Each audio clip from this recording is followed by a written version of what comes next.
Hello and welcome to the Evergreen Valley College Generic RN Application Workshop. In this video, I'm going to run over the requirements for EVC's Generic RN program, as well as the application process. The Generic RN application is for our 2-year associate's degree in nursing program. Basically, you'll complete our program, be awarded an associate's degree, and then you will go on to take the NCLEX, which will license you as a nurse if you pass that. So every year we have an application cycle that runs from January 15th through the end of February. Um, we expect that this will be the same period each year. So if you haven't met your requirements um, by January 15th, then you'll be able to apply the following year, January 15th. And there are two elements that are required for the nursing program for eligibility to for eligibility to apply to the nursing program.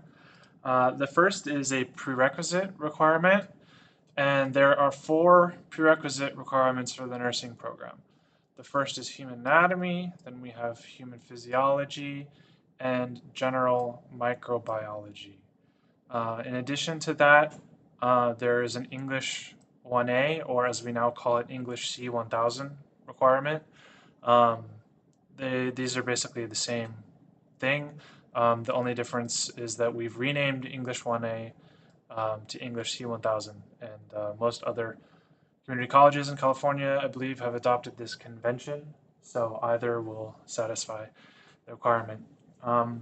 When it comes to the biology courses, make sure to note that any biology course that you have taken needs to have an in-person laboratory component. So sometimes people take fully online biology courses, and sometimes they will even mail you laboratory gear to do your own laboratory at home. Unfortunately, those are not going to be acceptable unless the following exception is met.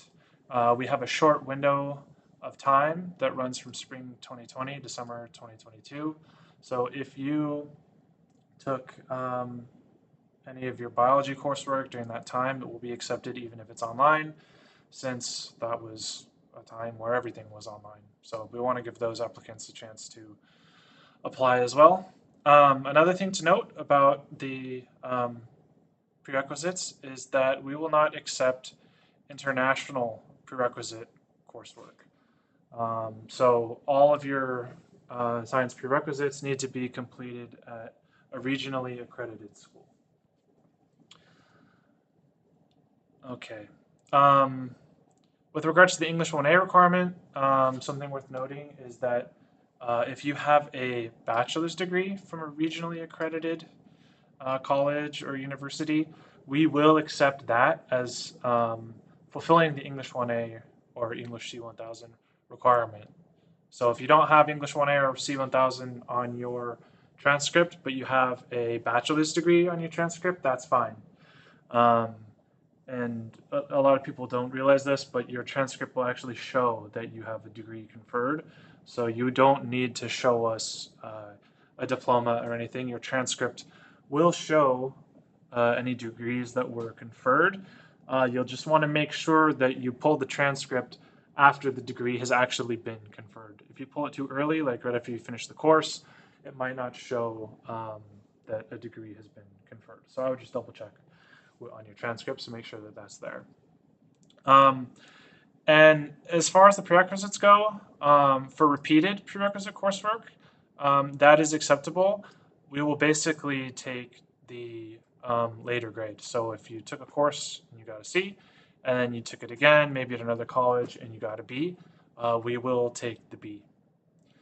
And when you fill out the application for the nursing program, you'll want to make sure that you upload unofficial copies of the transcripts there.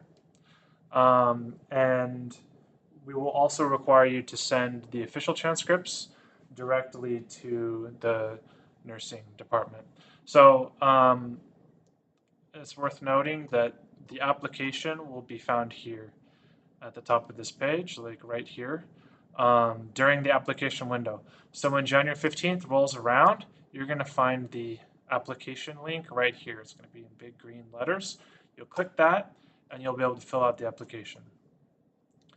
Okay, so far I've covered the first of the two requirements for eligibility to applying to the nursing program, which was the prerequisite coursework. There were 4 prerequisites that you need to complete. Actually, let me add that although the nursing program requires 4 prerequisite courses, some of these courses themselves have prerequisites. So human anatomy, for example, if you click here, you can see that this course has some prerequisites. Basically, what the prerequisite is for human anatomy is some sort of general human biology course that can be satisfied in different ways. I recommend if you haven't started working on your prerequisites yet and you're not sure how to go about completing them all and how you should structure your classes, that you should make an appointment with a counselor. And there's information at the bottom of the page here about how you can make a counseling appointment.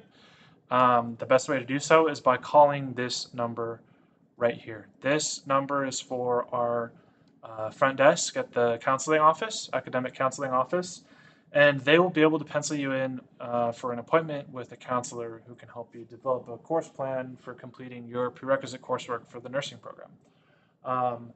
We do have a nursing-specific counselor, Yolanda Hayes, who you can request an appointment with. However, any academic counselor will be able to help you.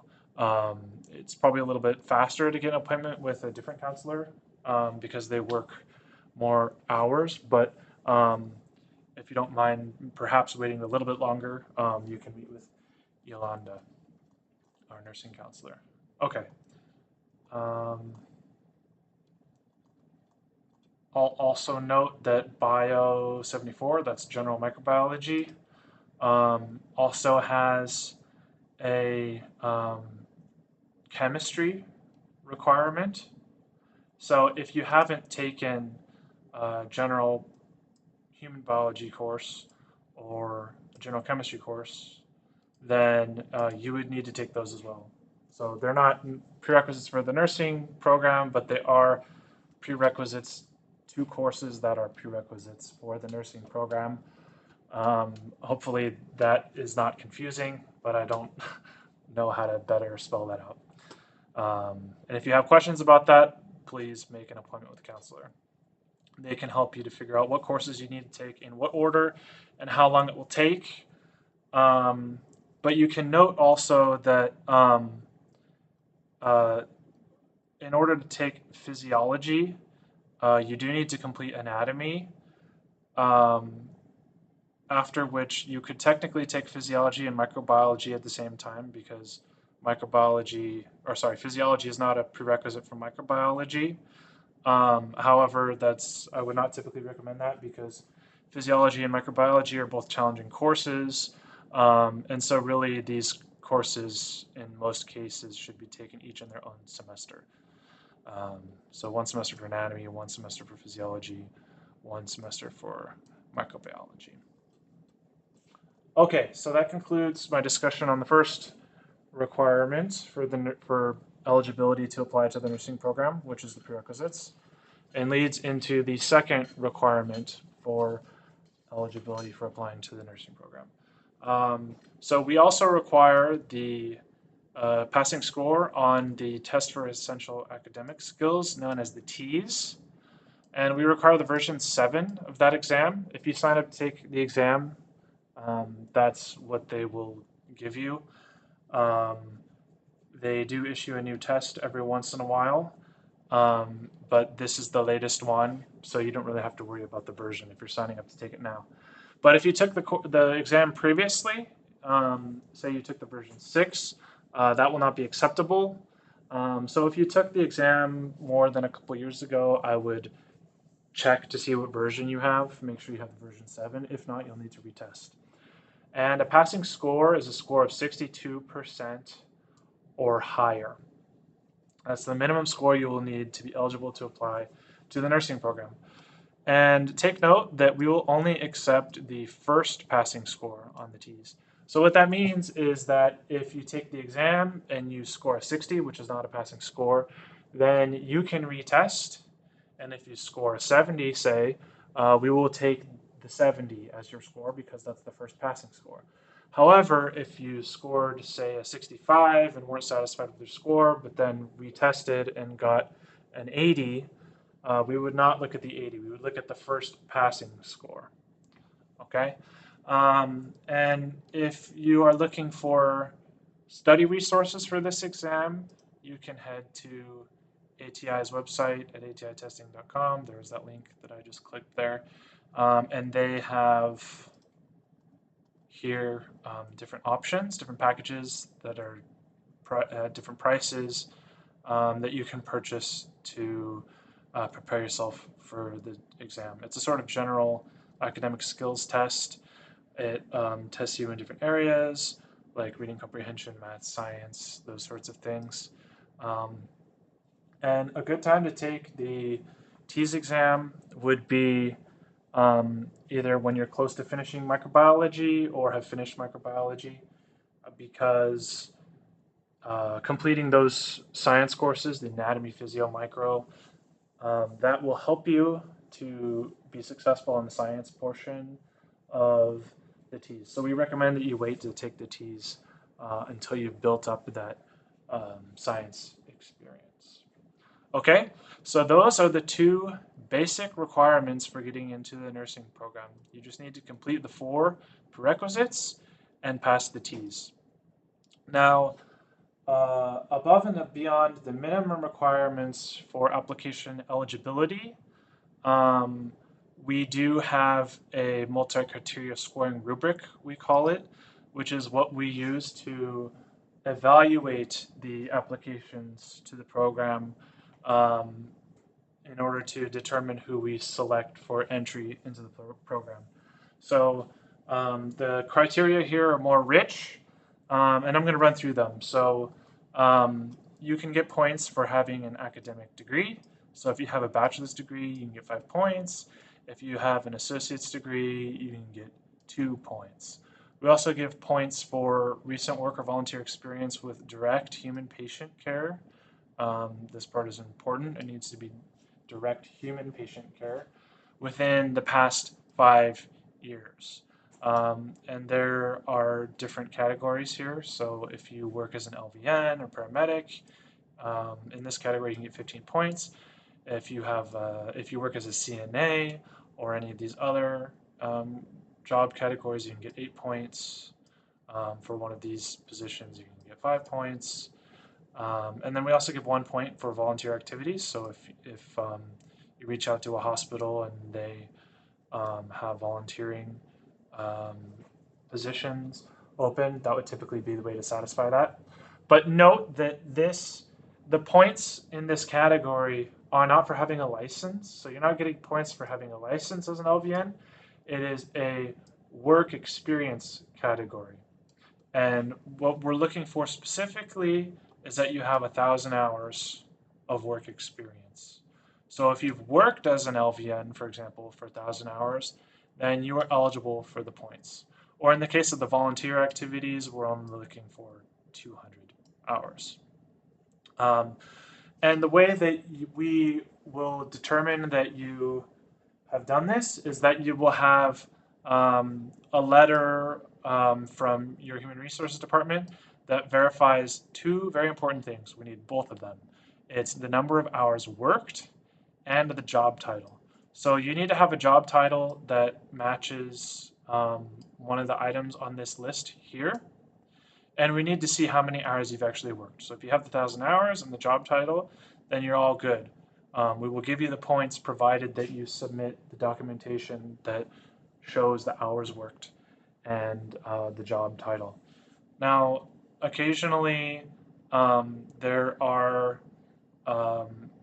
jobs that say you might have a CNA type of position.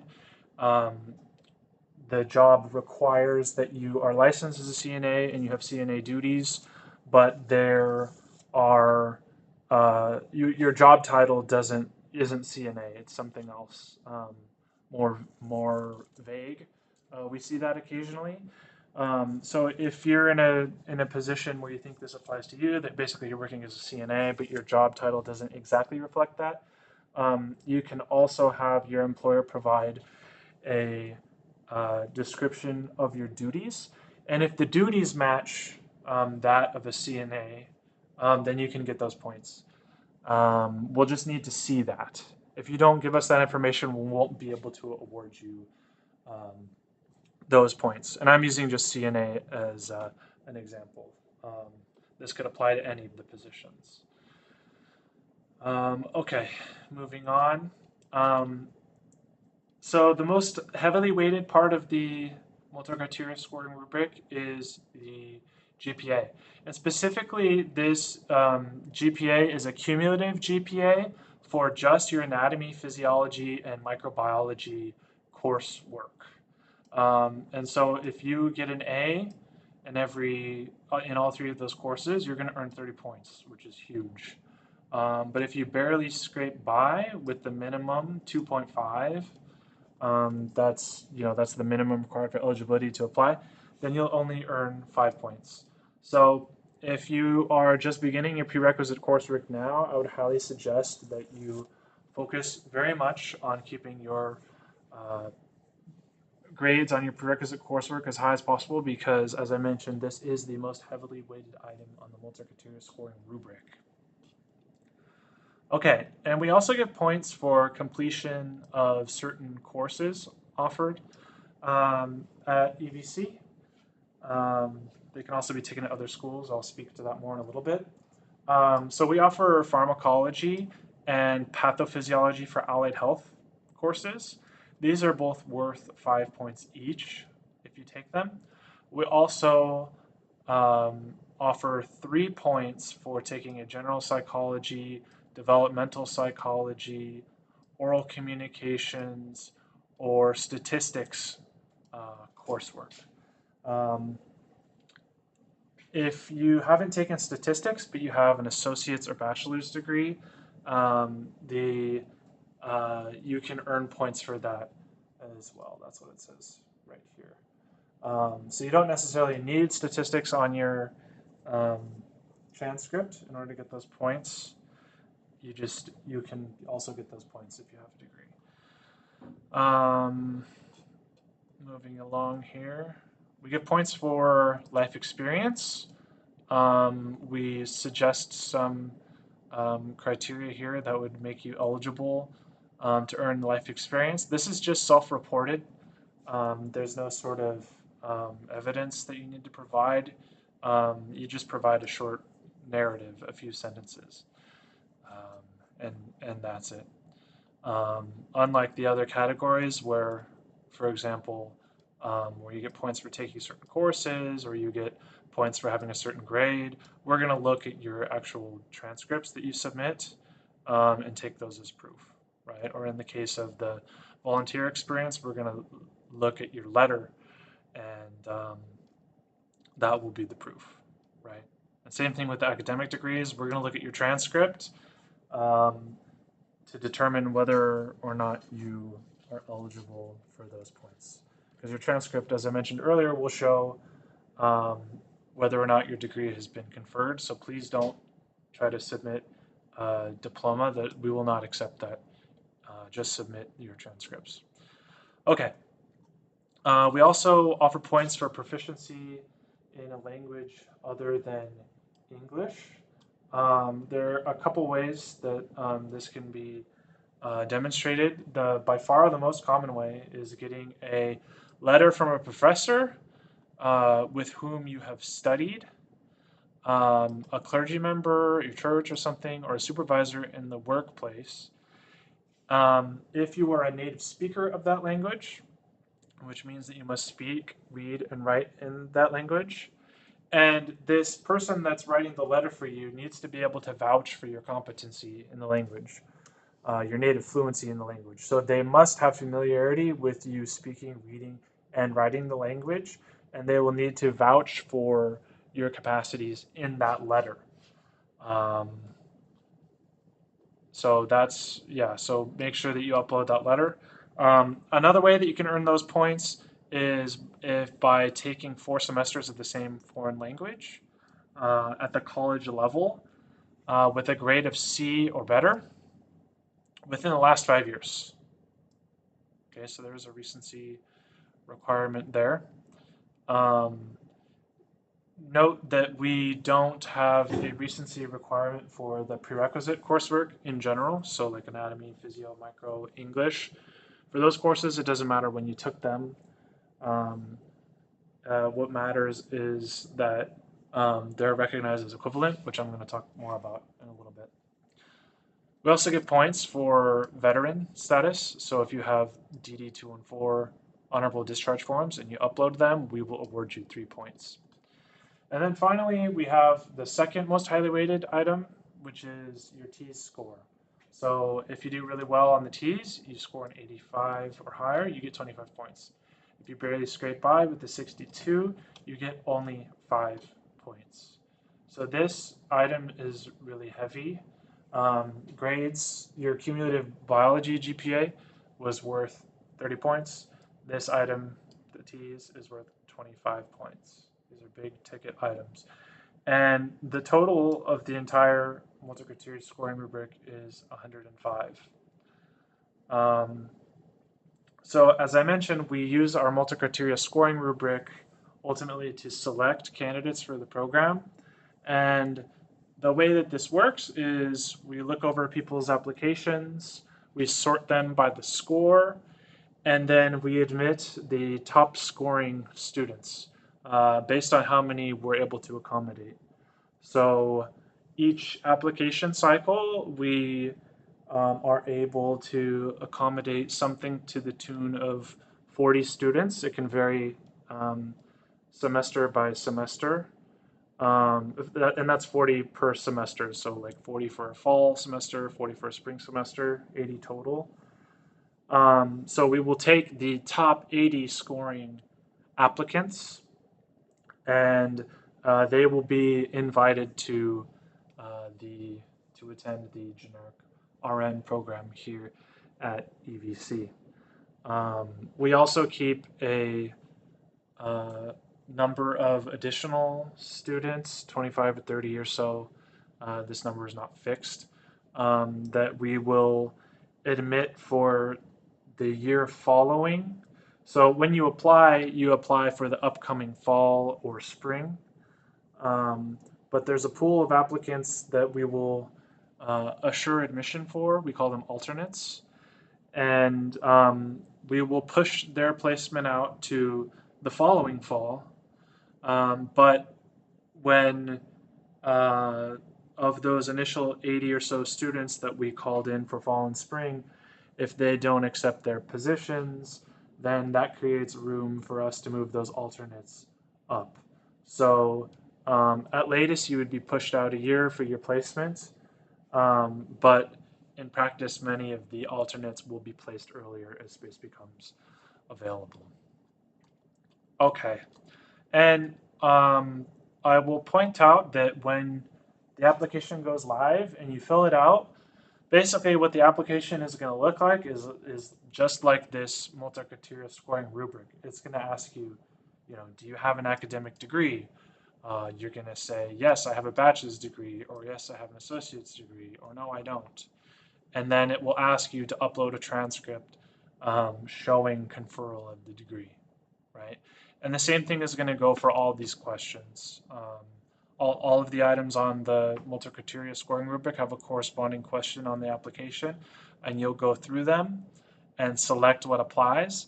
And then on the basis of what you select, when you move on to the next page, it is going to prompt you to upload all of the things that you claimed points for. So if you claim that you have a bachelor's degree, then it's going to prompt you to upload that degree. But if you did not indicate that you had recent volunteer experience, it won't prompt you for that. So after you select everything, after you answer all the questions on the application related to the multi-criteria scoring rubric, um, just make sure that you click to go to the next page, and then you will be prompted to upload all that stuff. Sometimes people don't realize that it's going to prompt you later, and they're afraid to move forward. Um, so just keep that in mind. You can always press next and move forward, and it will prompt you to upload everything. Um, and also, as you go through the application, you can pause the application at any time and go back to it. You can save your progress and return to it later. And this works because when you visit the application link, it's going to have you create an account with your email and a password, and you will be able to access it later. So the application takes a little while to fill out. There's a lot of documents you need to upload. You don't need to do it all at once. You can work on it a bit, save it, come back later. Okay. Now, another very important part of the application process concerns course equivalency. So you may take a course called anatomy at another college, but not any course called anatomy necessarily is going to fulfill our anatomy requirement for the nursing program. So if you took your prerequisite coursework at EVC or San Jose City, then your courses satisfy the prerequisite requirements. There's nothing further that you have to do. We accept our anatomy, physio, micro, English 1A courses, and also the other aforementioned courses that you're going to get points for on the multi-criteria scoring rubric, like pathophysiology, pharmacology, general and developmental psychology, statistics, and oral communications. However, first I'll mention that we also take advanced placement scores only for certain things. So if you score a 3 or above in either the AP English Language and Composition or AP English Literature and Composition, this will fulfill the English 1A, also known now as English C1000 requirement. AP Statistics will also fulfill the statistics requirement. And AP Psychology will fulfill the general psychology requirement. But those are the only AP courses that we will accept as equivalent to any prerequisite or multi-criteria point earning courses.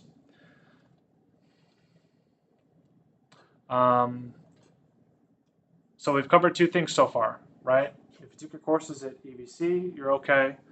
And if you took one of the aforementioned advanced placement courses, then you're okay. You just need to submit a College Board transcript that shows completion of those courses. Now, if you took your prerequisite coursework at another California community college, then we have this very handy course equivalency chart here that you can consult to figure out whether or not the courses that you took are equivalent. So if we look here, just to take an example at random, Antelope Valley College, their equivalent human anatomy course is Biology 201. Their equivalent human physiology course is Bio 202. And then for general microbiology, they don't have an equivalent microbiology course, okay? They also have equivalent English courses and then equivalent multi-criteria point earning courses as well. So if you took a course that is found here, then you are all good. There's no further action that you need to do. When we receive your application and are looking over it, we'll be cross-referencing your transcripts with this equivalency chart. And if we see that the course you took is on the chart, then we're going to credit you for the course. So if you took a course that is from a college that's not listed here, or that has an empty box. So if you took Antelope Valley College's general microbiology course, if they offer one, um, then because it's empty, that means that you have further verification that you need to do. Um, and that involves filling out what's called a course substitution petition and getting it approved. So we have this link right here to the form. Basically, you'll fill out this form. You're going to give some information on yourself, information on what course you took, and what course you want to have it evaluated for equivalency against. Okay, so let's say, to use our example, um, you took your course at Antelope College Biology. I forget what it was. Was it 203 or something? Then the equivalent course at Evergreen Valley College is called Biology 074. So you would fill it out something along these lines. But that's the important thing, is that you fill it out in a way that indicates the course that you took and the course that you are hoping that it's equivalent to. Okay, and when you fill out this form, you will want to find the syllabi for the course that you took and include that, along with transcripts showing completion of the course. And the reason that you need to include the syllabus is because this petition that you're sending out is going to be reviewed by the faculty from the relevant department. So since this is a course substitution petition for a biology course, right? It's for microbiology. Your petition is going to go out to the biology faculty at Evergreen. They're going to look over the syllabus and they're going to make a judgment about whether or not it fulfills what's required, basically, in our microbiology course. And if it is, they will deem it equivalent. They will sign the document and they will return it to you. And when they return it to you, you will want to hold on to that. And when you apply, you will need to submit the course substitution petition, the approved one, along with your transcripts so that we'll see it. That way we know that the course is equivalent. But if you don't upload that course substitution petition that's been approved with your transcripts, we're not going to know. So make sure that you submit that. And we also have here a course substitution submission guide. This tells you basically where to send your course substitution petitions. So for anatomy, physio, micro, these go to the Division of Math, Science, and Engineering, which is where biology is. If you have one that you need to fill out for English 1A, it goes to the Language Arts Department, and so on. So just make sure you consult that before you submit these. They don't go to the nursing department unless you're completing a course substitution petition for pathophysiology or pharmacology. Okay, and another thing to be aware of is that with the biology course substitution petitions in particular, these can take some time for them to get approved. The biology department does get inundated with a lot of these, especially around the time of the application period. So you'll want to make sure that you submit these in advance of applying, because it can take a while. Okay, so that covers the equivalency, and that's most of what I wanted to cover in this video. There's also a couple other things that you can check out on this page. We do list the coursework that's involved in the nursing program, and we do give the approximate costs related to the program here, if you're wondering how much it costs. And then finally, I will reiterate about the transcript submission. So I mentioned that you need to upload unofficial transcripts to the application itself. It'll prompt you to upload them. But you also need to send official transcripts as well. And those official transcripts, they need to go specifically to the nursing department. And that's at this email address here, evcnursing@evc.edu. You'll also see that at the, where is it? Right here on the page. If you send your transcripts to admissions and records, we will not know that they are there. And so consequently, you may not end up being credited. So please make sure that you send your transcripts here to evcnursing@evc.edu. I'm making it big for emphasis. Okay. You can, if you have paper transcripts, you can also drop them off to the nursing office in the Sequoia building, which has now been renamed to SQ 203. I will change this on the website.